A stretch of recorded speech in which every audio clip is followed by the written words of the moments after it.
Leonard Marcus's pathfinding writings and exhibitions have earned him acclaim as one of the world's preeminent authorities on children's books and the people who created them. He is the author of more than 25 award-winning biographies, histories, interview collections, and inside looks at the making of children's literature's enduring classics.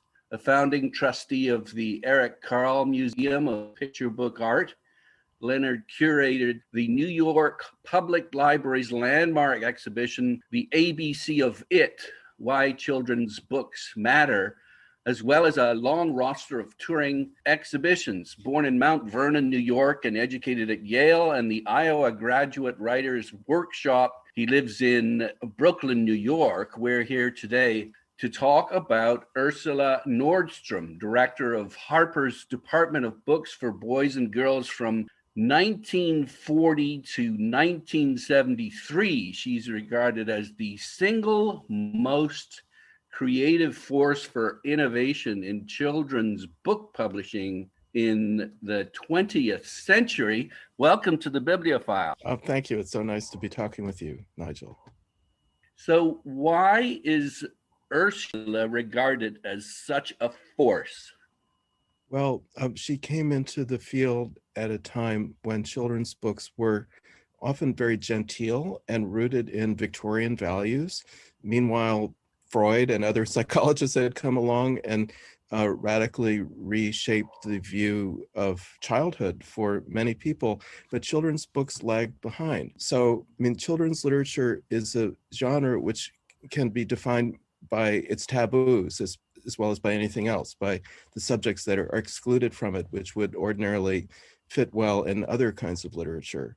So those taboos were the kinds of barriers and gaps that she recognized and felt didn't really correspond to the reality of childhood. And she made a career of publishing books that changed the attitude, changed the tone and the subject matter of the entire genre.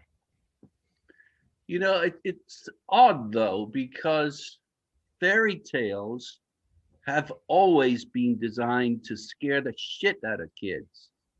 Well, so, this is nothing new. Well, if you look at the fairy tales that were being published in the early 20th century, the witch's house in Hansel and Gretel is presented as a candy store, so there's more than one way to interpret an old story, and very often they were diluted. So it's true, you're absolutely right that those stories carried a lot of the emotional intensity and awareness of the hard things of life in them, but that isn't always why they were prized by the people who were making children's books. Okay, so in other words, they drifted away from this original intent of the writers over the centuries, right, to sort of introduce children to the nastiness in the world through these. That's right. Like the Grimm brothers, who recorded so many of those stories at the beginning of the 19th century, at first thought they were creating a work for scholars. It was preserving something from the old times of Teutonic culture, and they didn't spare anyone's feelings in the initial edition. But it's happened, as it sometimes does with books, that the book turned out to have a different audience than the one the authors anticipated, and that audience was middle-class parents reading to their children at night, reading wonder tales as a kind of escape from the modern world that was emerging in industrial Germany in the 19th century. So they began getting letters of complaint. And why does there have to be all this violence in these stories? And they responded initially by saying, well, it's all part of nature, so it belongs in the books. But they also did modify the stories in later editions. For instance, making Hansel and Gretel's antagonist a stepmother rather than the biological mother, to sort of soften the concept for families that were happy families who were reading the story at night. So that process of rejiggering them, reshaping them with a particular idea of what childhood should be like in mind was well underway in the early 19th century. And the basic concept was to protect children, to see children's books as a way of protecting them, cordoning them off. The idea of kindergarten as a garden to, to begin your education in, with a little wall around it, presumably. Yeah, a couple of things that come up with that. This idea of pandering to an audience in order to sell these stories. What, I suppose if they took the edge off, they actually did sell more? Is that it? Yeah, I mean, I think it was more acceptable to, obviously there's different opinions, but by and large, the softer versions were the more marketable, more acceptable versions. Yeah. Which is kind of ironic because I'm sure the kids probably like the nasty stuff, and maybe this is what Ursula kind of clued into. Absolutely. I mean, there's always been a divide between the books that win prizes or the books that are sort of officially sanctioned in some other way, and the books that children buy with their own pocket money. And in the 30s and 40s, it was comic books. And of course, some of them had violence of one kind or another, and the children loved that. And that was one of the reasons for which they were criticized by the adult guardians. Yeah. One of the fascinating things about children's literature, because there's the dual audience, the people who typically buy the books, the adults, or, curate them in one way or another, and the children who actually have opinions about them and are exposed to them and either like them or don't like them. Yeah, and sort of overseeing all of this then is the accountant at Harper's or wherever saying, okay, we've got to produce something that makes us the most money. So did Ursula kind of bridle against that or not? Well, I mean, she understood she was working in a business environment, and ultimately she made a tremendous amount of money for them. At that time, when she began, the big market, the majority market for children's books was the library, public libraries around America, because they had their own review journals. There were certain leaders who chose books that everyone felt they should have. The book appeared on this or that list or won a prize like the Caldecott or Newbery Medal. So it was a very unified market. It was like an easy target to hit if you knew what they wanted. So she was very politic about cultivating librarians whenever she could. But there were certain ones, including the most influential of all, Anne Carroll Moore at the Republic, with whom she really basically disagreed about a lot of things. Yeah. But she had to work around that. But I mean, she was not on a suicide mission. She was determined to have her books be read and purchased. And she developed very clever tactics, really, for getting past the people who she knew would object to her books. Having, for example, a psychologist write a blurb on a book that she thought might be viewed as, too scary or too disturbing for a child, saying like the voice of authority, says this is okay. That's so, right. Think twice about it before you say no. So who was she? Well, she was the daughter of two theater people, stage performers from New York. Her father was much older than her mother, and they divorced when Ursula was 8 years old. They were both very good-looking people, and Ursula grew up thinking of herself as a kind of ugly duckling. It's very interesting that the parents wanted to have the spotlight shown on them, and Ursula, as the editor, was always off to the side, calling attention to the author's role, not her own. So that fits very much well into her psychology and her upbringing. I think because of those early experiences, being sent off to a boarding school, in many ways neglected or ignored by her parents, she understood that childhood could be painful, that children were underdogs, they had to make up for their lack of power as best they could in their lives. And these are sides of childhood that she felt were not acknowledged in children's literature. And so they, directly influenced the kinds of books that she was inclined to publish. Her mother remarried, and by the time Ursula was, I think, a teenager, and the stepfather was sort of a penny pincher and didn't believe that young women should go to college. So, Ursula was an avid reader, a ravenous reader of poetry and other things. And according to her own application for high school boardings, the high school she attended, she wanted to be a writer at that point in her life.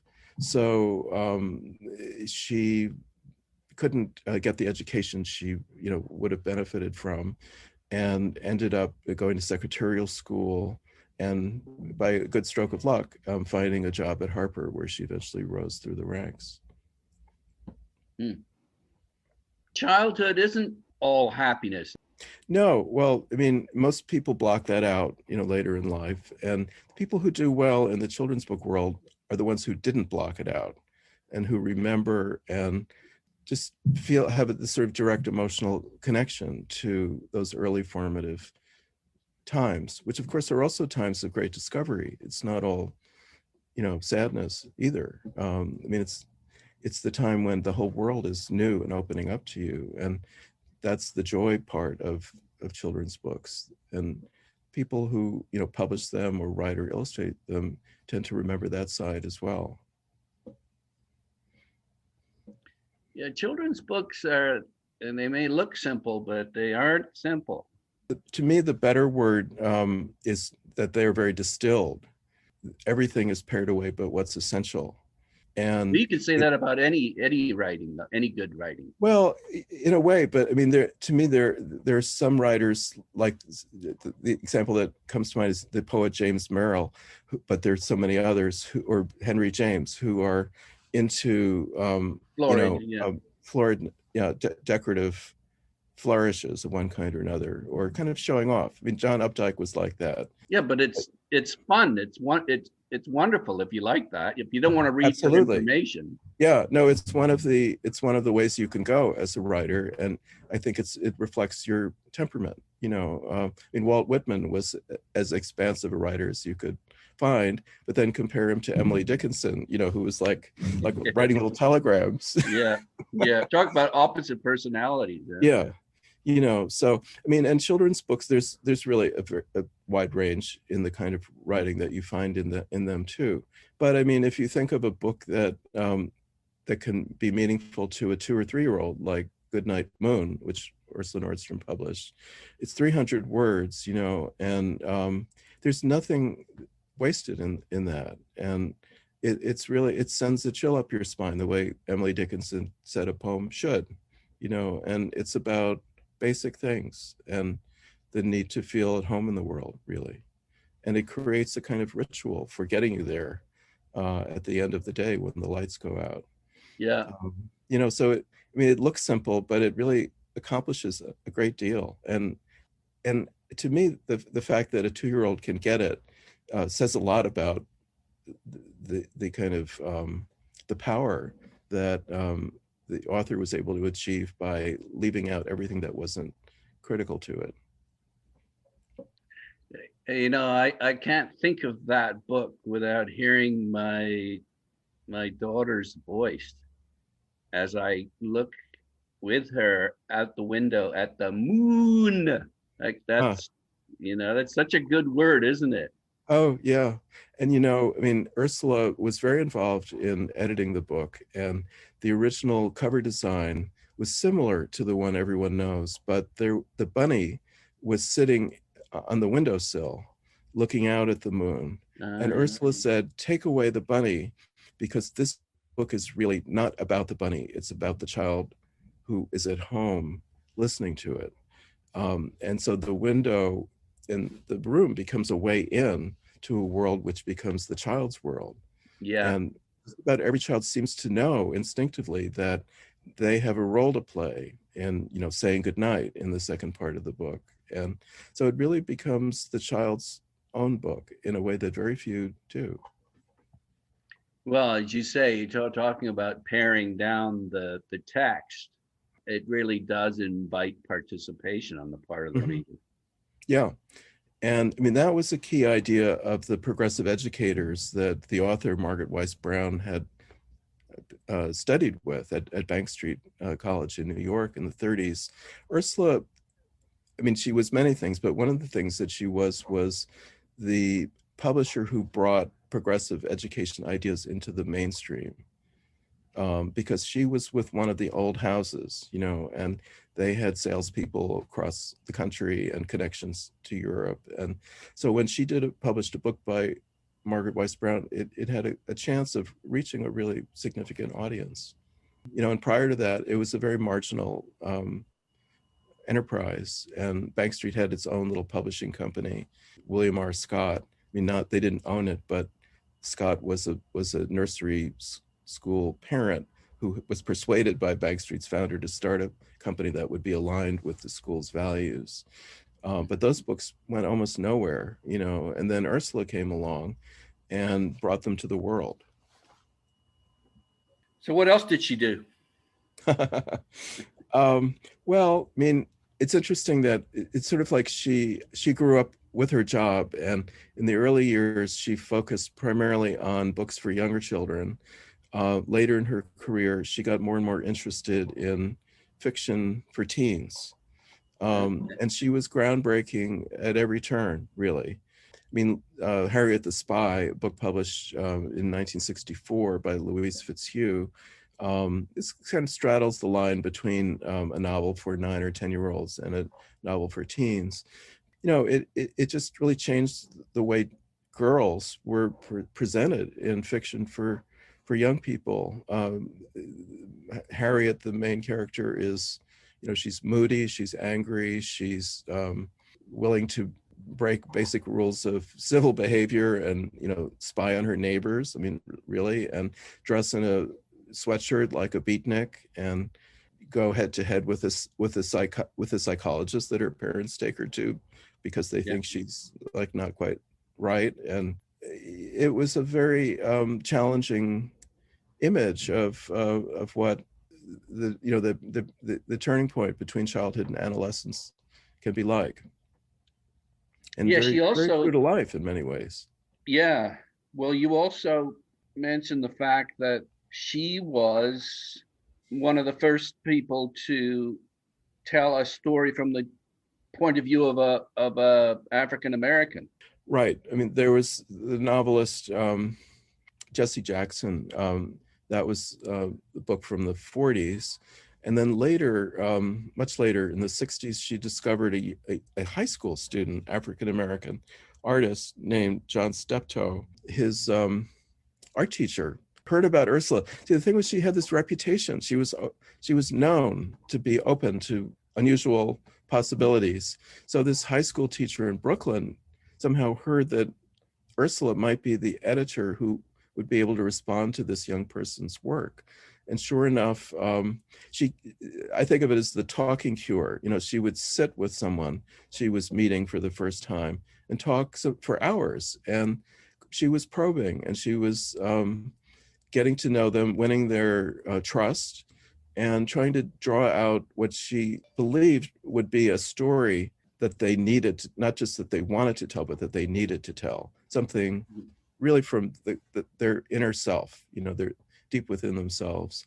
And in the case of Steptoe, she was able to do that. And the book Stevie, which came out in 1969, and of course that was the height of the civil rights movement of that era, was a sensation, and that was important to her.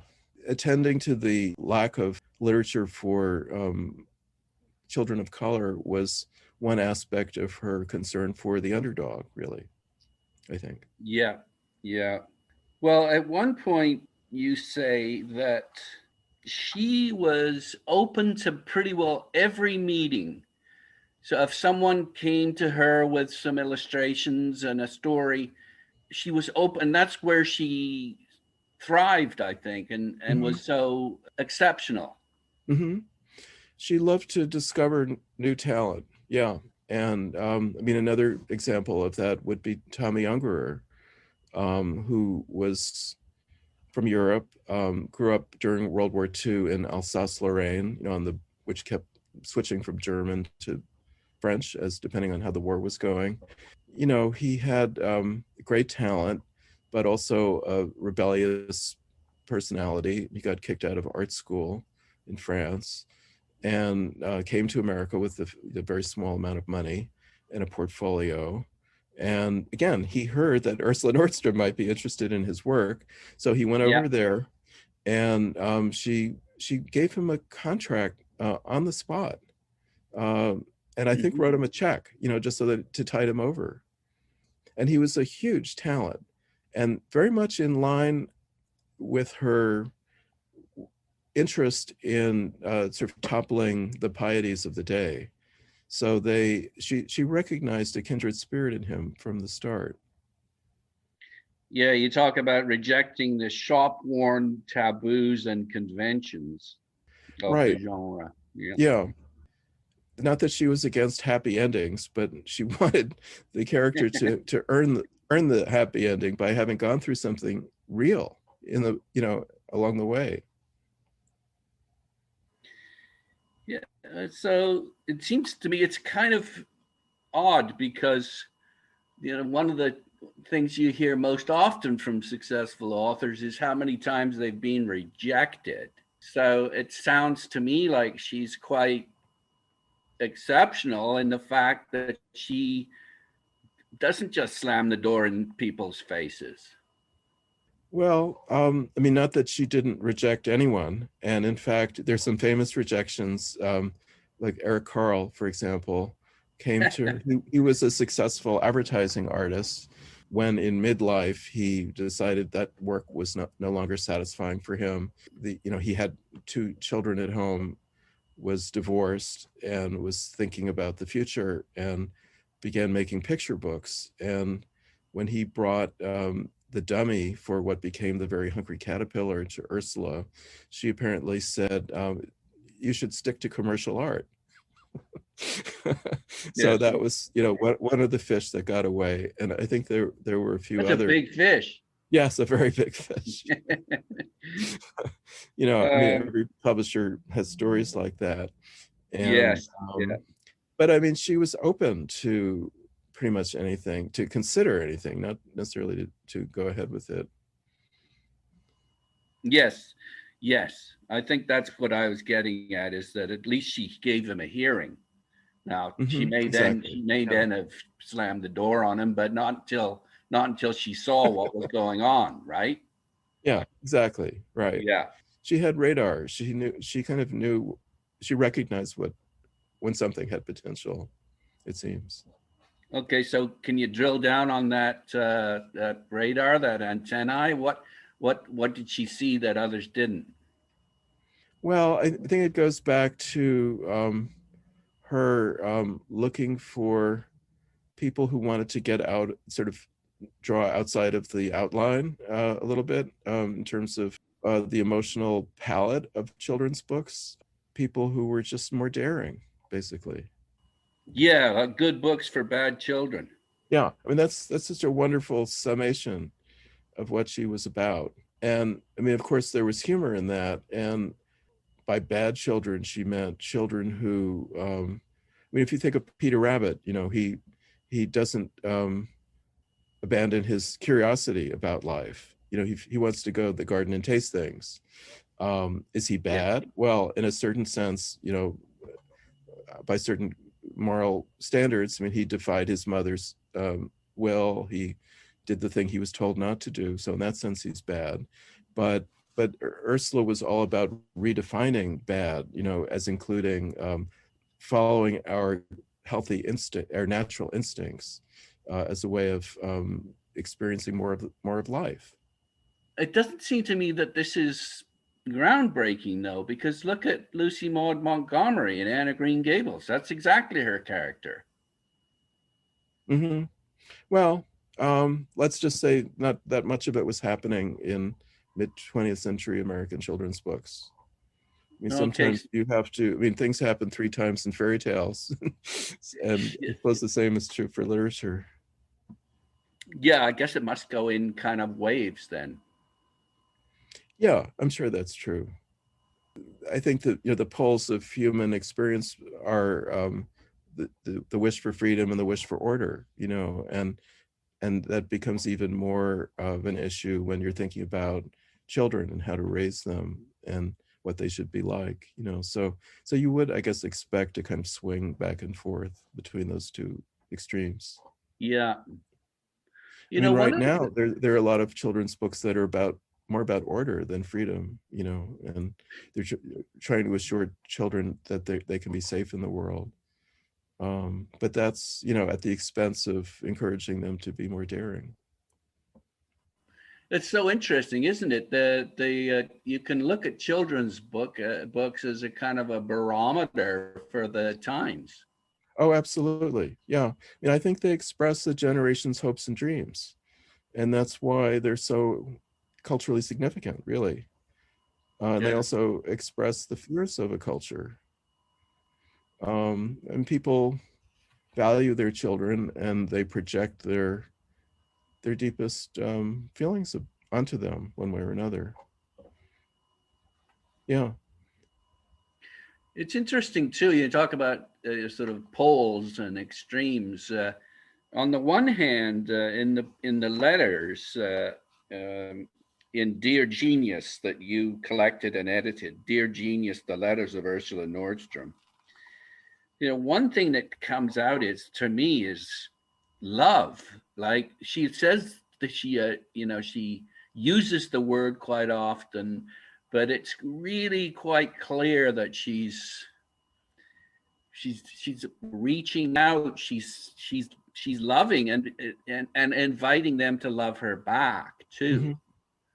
Mm-hmm. That to me was the most striking thing about these letters, is that she was being really honest about her feelings, and kind of a beautifully open expression of affection, and that came through. But then on the other hand, she's also called by Margaret Wise Brown Ursula Maelstrom. Yeah. So what is it? Well, it's not one or the other. And I mean, Margaret Wise Brown could be kind of stormy herself. Right. So they were well matched in that regard. I mean, her contemporaries, the other editors of her generation, of the previous generation, which was really the first generation of people specializing editorially in children's literature, they tended to be more reserved in demeanor, but that was carried over into the books they published. Ursula was, wore her, as they say, heart on her sleeve, and she was after books that, in a sense, without being maudlin, did the same thing. And, she was dealing with a generation of people who had been brought up maybe not to be that demonstrative about their feelings. And she felt that children needed to know that their emotional life was authentic and natural. I mean, Sendak was certainly one of the best examples of that in terms of what he did with her. I mean, before Where the Wild Things Are, children just didn't get very angry in picture books. And, and Sendak framed it in a way that made it seem like something that would happen to anyone under certain circumstances, Yeah, it's kind of ironic, isn't it, that she was well known not to want her authors to have kids, and yet this is all about kids. Right. Well, I know. I mean, that was the control side. And I mean, she comes across as many things, including sort of, I would say, lonely. And I mean, she had a companion, a partner that she lived with, Mary Griffith. So she did have a private life, but it's almost as if she was married to her job, is the feeling you get from the letters, and she felt a kind of possessiveness, which sometimes got out of hand, really. And I mean, she did better with people early in their career than with people late in their career. There tended to be blow-ups toward the later stages, and it's hard always to say who was to blame. I mean, was it like Pygmalion? Ursula, I created you. How dare you have your own idea about something, or reject my critical comments in the margin, which happened a number of times, driving some of her most famous people to other houses in their later years, where almost invariably they published less books that were less good than the ones they did with her. so who got the last word? In a way, she did.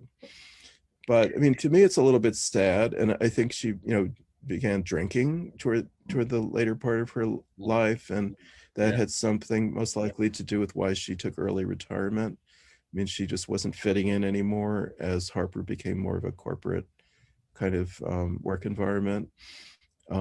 She was the powerful individual editor with a vision, and having to answer to the people upstairs in a way that hadn't been required in the past was not right for her. Yeah. Well, let's look at some of the practical things she did as a children's book editor. She secured endorsements when necessary, as you mentioned, from psychologists, educators, and others for a book deemed risky or risque.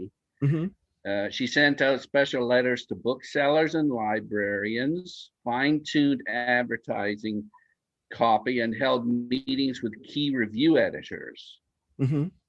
Sometimes she even got them to be Harper authors. So she kind of, I mean, that's a little bit ambiguous ethically, but she did it. Like the children's book editor at the New York Times, George Woods, wrote books for her list, at the same time that he was reviewing other books on her list by other people. Yeah. Clever. Well, here's some of the key things that she was great at. She was great at nurturing. Her manner really was a big part of her method.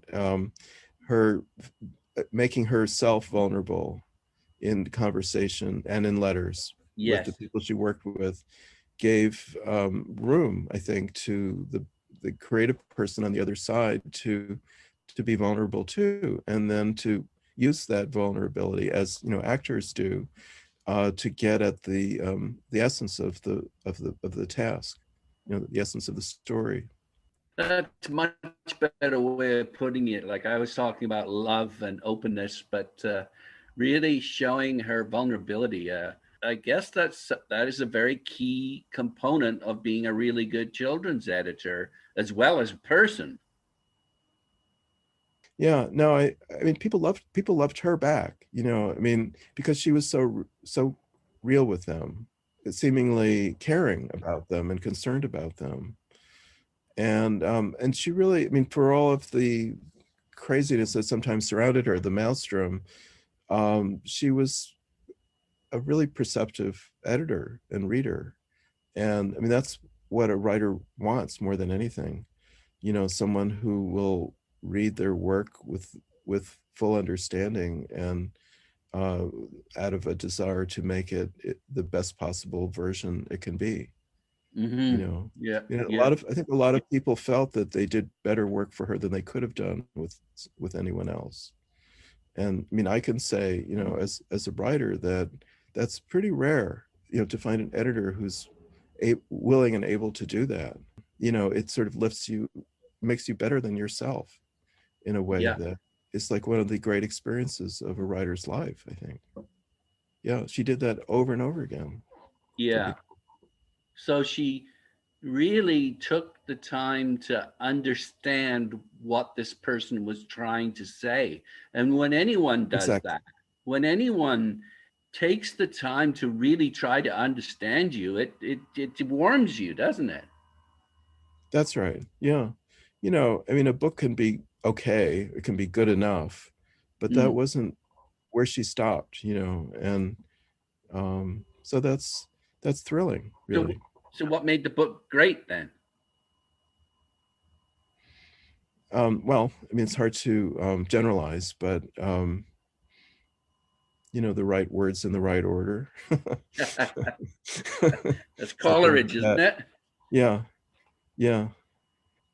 Okay, so she also was great at encouraging writers to continue to believe in themselves.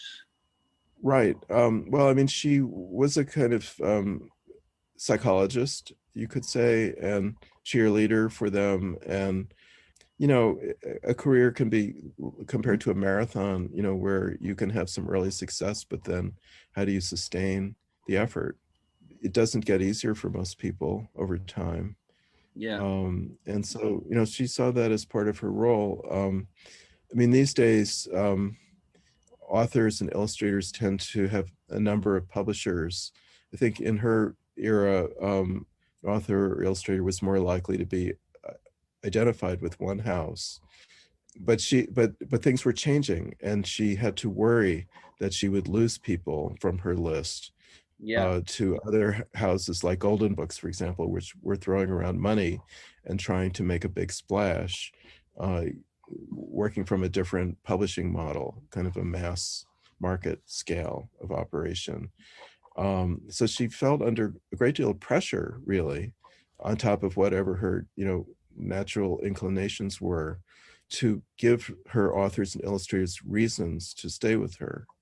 So, I mean, there could have been like a whiff of desperation in some of that, but I think it mainly came out of her idea of what publishing was all about, which is to inspire and sustain the creativity of the people who came to work with her. Well, you're talking about making friends too, aren't you? Well, yeah, I mean, it's always tricky. I mean, publishing in those days often tried to frame itself as a family. And then invariably that led to disillusion and a sense of betrayal. You know, and then later in her time, the model shifted very dramatically to corporation, you know, from family to corporation. Each way of doing it had its pluses and minuses, I guess, but she did form friendships with a number of her authors, and I think, you know, it meant a lot to everyone involved. I mean, Sendak at one point felt betrayed by her, and you know, the family, you know, he had looked up to her as a mother until the mid '60s when. I mean, there's the story of the Nutshell Library, which was the 4 little books in a slipcase, the stocking stuffer books that he created in 1962, the year before Where the Wild Things Are. And it was a huge success. You know, it made a tremendous amount of money. And Ursula was not, as we've already said, above making a lot of money for the company. So she saw the great potential in having a sequel for the following Christmas season. And Sendak was very into being an artiste and not wanting to ever repeat himself. And he was a real sort of Zelig-like figure of self-reinvention for all those years in the 50s and early 60s when he was going through his apprenticeship. So it's perfectly understandable why he wouldn't want to do the sequel. But Ursula's response was, because she had been instrumental in coming up with the concept for the 4 little books, so she felt she had the right to explore other options. So she said, well, in that case, I'll ask Hilary Knight to do a Nutshell Library. And Hilary Knight was Sendak's arch rival, I think, at that point, the creator of Eloise. You can actually see Hilary Knight imitating one of Sendak's early books in Eloise on one page. So they must have really not cared much for each other. Right. And so Sendak hired a lawyer, you know, and the relationship really chilled at that point. And they came back from it, but never quite with the same warm feeling, I think. Yeah, so that's the kind of thing that could happen and did happen. Oh, I just want to add one thing, if I may. You know, so Sendak, while this was all happening, was struggling to figure out the story for the book that became Where the Wild Things Are, and he would write a different version of the story every few days for a month or more, and finally he realized that this little boy who he had created as a character, that his problem was that he was having a big fight with his mother. And that's why he left the house and went out to have an adventure. Well, guess where that idea came from?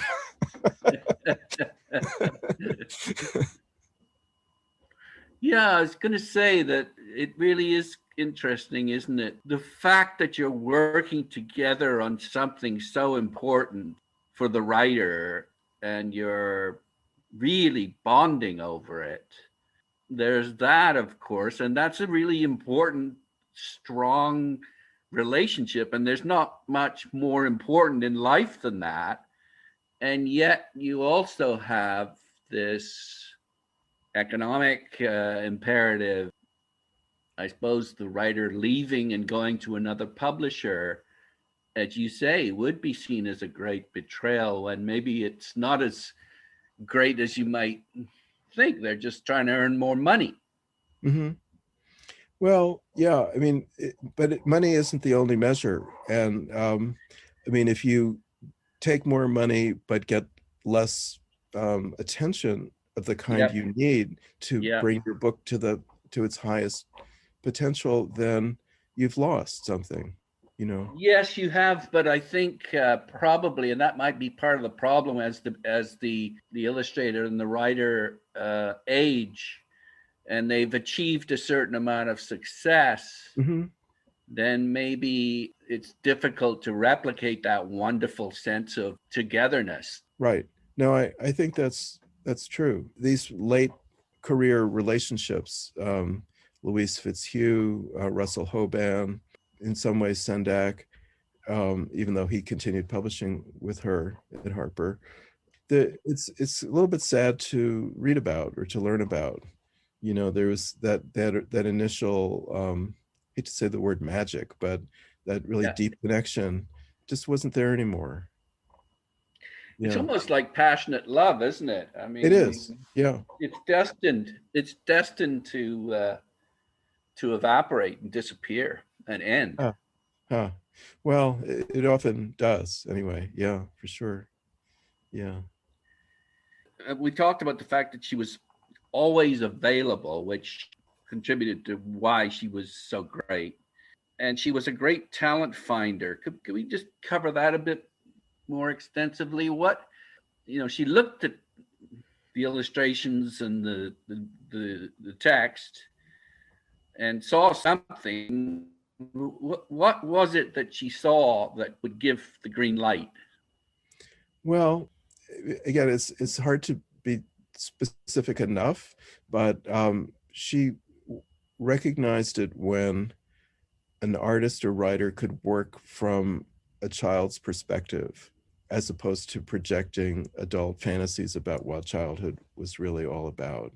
Yeah. And sometimes that expressed itself in the way a sentence was constructed, in a sort of concrete and vivid way, without the kind of frills that an adult might think to add to, in the name of sort of preciousness or I don't know, ineffective humor, something that a child wouldn't really find funny. In the book of her letters that I edited, there are two very long letters that she wrote to Sid Hoff, who had first made his reputation as a New Yorker cartoonist, specializing in cartoons featuring child characters.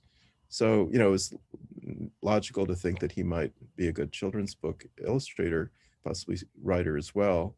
And the first book that she published by him, Danny and the Dinosaur, in the late, I think, 1958, was kind of, I mean, as a piece of writing, it was a real mess. Right. I mean, he had the outlines of the story and created appealing characters and so on, but it just felt very remote as a piece of writing. And so she went through it sentence by sentence, essentially rewrote it, partly to make it a better book and partly to teach him what she thought was the way to do it. When you follow her changes, it's somewhat like watching a photograph appear in the developing tray. Suddenly it all comes together and you see what was intended all along. So I put those letters in the book to illustratively demonstrate what it is that you're asking about. It's just a different tone and a different kind of eye-level vision of reality that rings true for children. Based on their narrower frame of reference, by virtue of not having lived as long as adults have, and their more concrete way of thinking about things. I mean, developmental psychologists talk about that. Abstract thought doesn't really begin at the start of life. And so that implies a different approach to language, and to some extent to art as well. I mean, Rembrandt wouldn't have done too well probably as a children's book illustrator, because children are not so interested in shadows. Yeah, nuance. Yeah, well, I mean, there's nuance. There are other kinds of nuance, but I mean, if you think of what is sometimes described as naive or primitive art, there's a candor, to the way the image is put before you. In some respects, a lack of artifice. I mean, the attention is more on putting the story out for you to grasp. And yeah, and children's book art, very broadly speaking, tries to do that more than some other kinds of art. I think kids are pretty good bullshit detectors too. Like if yeah, if something doesn't ring true, or if it's, I guess my question is, so when does it kick in that this is too sucky, and that this is like the type of thing that Ursula observed and decided, okay, we need more books that are real. I assume that kids, because they appreciate the reality, have that kind of detector as well. Well, I mean, if you look at the faces that Sendak drew in his first sort of breakthrough book, A Hole is to Dig, which was published in 1952, he drew kids, not beautiful kids, the kind you'd see in a Kodak ad, little beautiful blonde, perfect kids.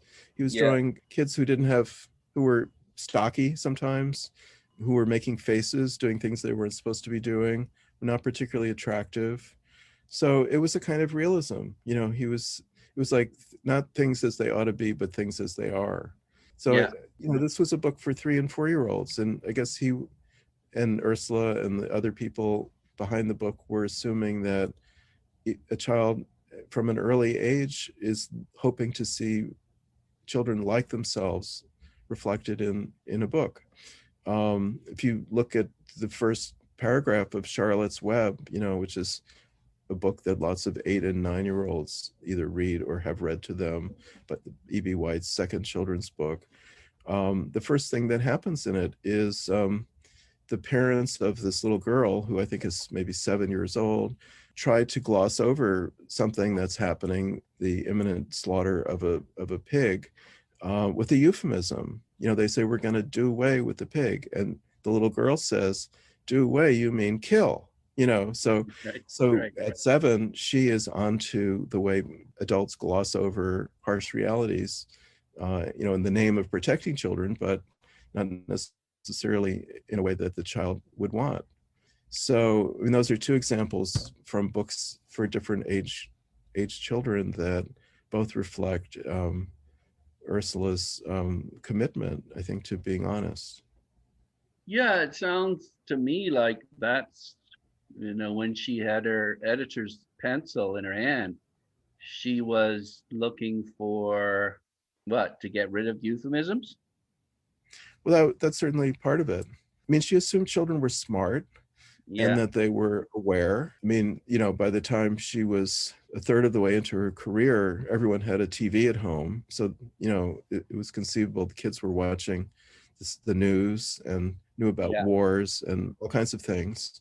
Yeah. I mean, in Harriet the Spy, which was published in 1964, one of the many things it was criticized for was the fact that it showed parents having cocktails in the evening, as if children didn't know that was part of, real life. Especially back drinking. Then, yeah.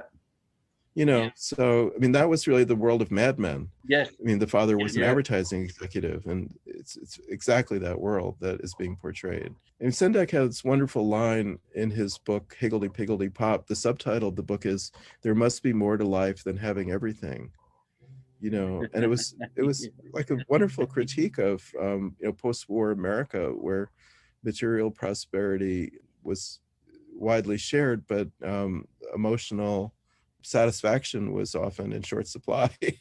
Yes, the way you put it is what she was doing was making sure, in fact, she may have said this, making sure it flowed as smoothly as possible, which is doesn't say a great deal, but that seems seems to be what she was trying to do with a lot of these books, the texts, and the obviously and the illustrations together, making sure it's smooth, it flowed smoothly.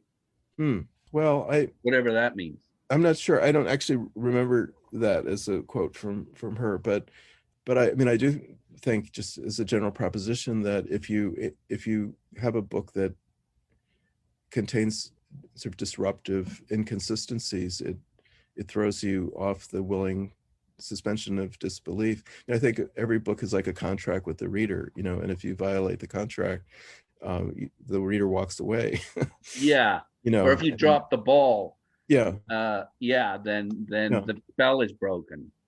Yeah, but I mean, I think that's really just to say that she had very high editorial standards, which were not in and of themselves unique to her, even if the kinds of books she was doing often were unique to her. Yeah. Well, she gave emotional support and financial support too, didn't she? Yeah. I mean, she had the freedom to write a check, like for Tommy Unger, for example, and I mean, it was an interesting time. She had the people above her at Harper, the top executives, generally didn't really care that much about children's books. So they didn't try to meddle very often in what she was doing. So that gave her quite a bit of latitude. And the fact that her department was more and more profitable over the years added to that freedom that she had. Yeah. It's not like she was throwing money around, though. And the one time she really threw money around and gave Kay Thompson, best known as the author of Eloise, but also from Hollywood adventures of one kind or another that she'd had in the past, and nightclub performances at the Plaza Hotel and so on. So she was kind of a celebrity, really tough cookie and very demanding. And I think Ursula gave her an advance of $20,000 for a book that had not yet been written. And you have to multiply by somewhere between 5 and 10 to figure out what that amount would be today. But it was a really substantial amount of money by the standards of the time. And Kay Thompson never delivered. I mean, so it was her one effort to really throw money around to get results for the people upstairs, and it was a complete flop. One thing that's really important to mention, I think, is Ursula was all about finding the book that someone really wanted to make, and then pursuing that to its logical conclusion. Whereas now, a lot of publishing is about essentially a marketing decision. We need a book about homelessness, so who can we get to write it? Yeah. It's the exact opposite way of approaching the creative process. And it's just worth noting, that her way was so different from what has become common now. Yeah, I think maybe what it is being able to detect this passion within the author to say something important. Yeah. And detecting that and nurturing that. That's right. And if it aligned with what she took to be a kind of story that would have interest for young people, she was really game. Now, finally, if we can get to why all this matters, why does it matter that she did what she did? Well, she published many books that have lasted for as much as 60 years so far. Books that people have lived by. I mean, Goodnight Moon is, without exaggeration, the quintessential first book in the lives of millions and millions of children. I think Charlotte's Web is maybe the most exquisite piece of writing for children published in America in the 20th century. And I could go on at great length about why I think that's true. But just as a hint, I mean, if you consider that White was also the co-author of The Elements of Style, and if you look at Charlotte's Web as a kind of illustration of the uses and abuses of language, you see that there's at least one extra layer to that book, which you don't ordinarily find in a book for children. And there's a lot more beyond that to say. She published a large number of books that have lasted. And I mean, she didn't like to travel, really. I mean, she dreaded getting on an airplane and flying to Europe, and she only did it once or twice. But a number of years ago, my book was translated into Japanese, and I went to Tokyo to speak about it, and found myself in a bookstore that wasn't set up for a slideshow. So I said to the manager, do you by chance have copies in your store of the Japanese translations of any books that Ursula had published in the US? She came back with armloads. So it was clear that Ursula's impact was worldwide. The same would have happened. I mean, I've been doing work in China lately with publishing, and same thing could have happened there, except that they would have been set up for a PowerPoint because they like the technology more. But Ursula's books have been published around the world. Using the word universal it can be problematic, in relation to a book, but clearly many of the books that she published have crossed cultural boundaries and proved to have something to offer children in many different parts of the world. There are very few people from her era, publishers about whom you could say the same thing. Really only one other editor, May Massey at Viking, who did a whole long list of picture books like Make Way for Ducklings and Story of Ferdinand, that are still well known. But most of what else came out of American children's books from those days has come and gone. But Ursula's books are as fresh as ever and vital, really. So what you're saying then is she's made a whole lot of children smarter and happier? Well, I mean, she's introduced them through those books to literature and art, and to maybe a truer sense of who they themselves are as developing people, and validated, maybe most importantly, validated some of the feelings that they have that they don't know what to make of. Children don't have the vocabulary to understand what's happening to them as they develop from year to year. Books can provide that vocabulary, or a story that puts experience in a kind of manageable context. That's incredibly important, I think, to make growing up not to feel overwhelming. Do you think that she understood this so well because her own childhood was overwhelming, or is that too Freudian? I think the emotional suffering that she experienced as a child was something that she remembered and didn't wish on anyone else. I mean, the same thing could be said about Margaret Weiss Brown. If we have time, I could just tell you one story about her. She studied at Bank Street, this kind of graduate course, ostensibly to train her to be a teacher for young children, but instead she ended up finding that she was good at writing for young children and was encouraged to do that professionally there while she was there. But she had to do student teaching as part of her training, and found herself in a room with two second graders at the nearby Little Red Schoolhouse, Greenwich Village. And I found the papers of the person who observed her, the notes that were taken. And it turned out that she was terrible at managing a group of unruly second graders, but she was very good at focusing on them as individuals. And the observers said that she felt that she was trying to make up for something that had been done to her as a child, some lack of attention. She was trying to give the children she was meeting the focus and caring that she perhaps had not experienced. That was a remarkable guess. And in fact, it was quite accurate, because her family also was full of turmoil when she was growing up, and there was a divorce there too. And if you think of Goodnight Moon, it's an expression of of perfect peace. And it's what a young child needs at the beginning of life. Here is the world, and you can make a place for yourself in it. And I really think that was the ultimate example of the thing that observer had noticed about Margaret Weiss Brown as a student teacher. So to be a good children's writer, you need an editor, you need to have had a troubled childhood? Well, maybe, but you certainly, troubled is a loaded word, but I think you need to remember to have vivid memories of the felt experience of being a child, whatever those feelings were.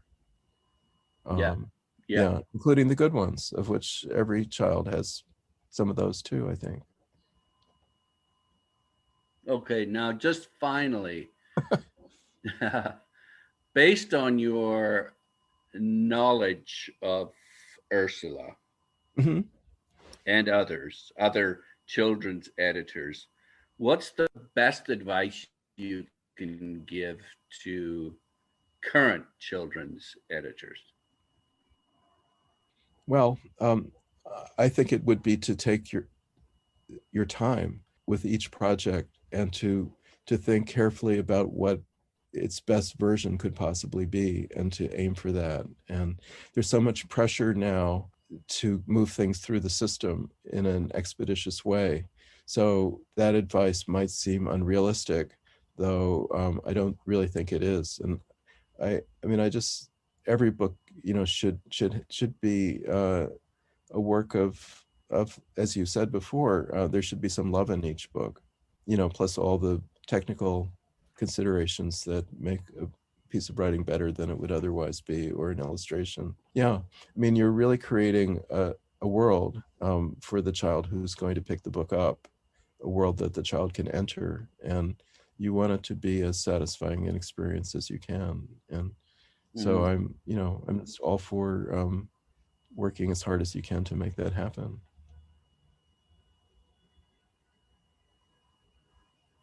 Well, thank you so much, Leonard. That was fascinating. Well, thank you. I very much enjoyed talking with you about Ursula. Leonard S. Marcus is a historian, biographer, and critic, and expert on children's books. What are you doing right now? Well, I'm about to see a book I put together over the last few years published. It's called You Can't Say That, and it's a collection of interviews with writers for children whose books have been banned or challenged by American schools and libraries. And last July, I became an editor of children's books. So I'm having that experience too at a company called Astor Publishing House, which has editorial bases in China, the US, and Europe. So we're publishing books for the global audience. So you're shaping the next generation as well. Well, I'm finally putting Ursula's advice to good use. Very good. Well, thanks again. It's great to talk to you. My pleasure. Okay, take care. You too.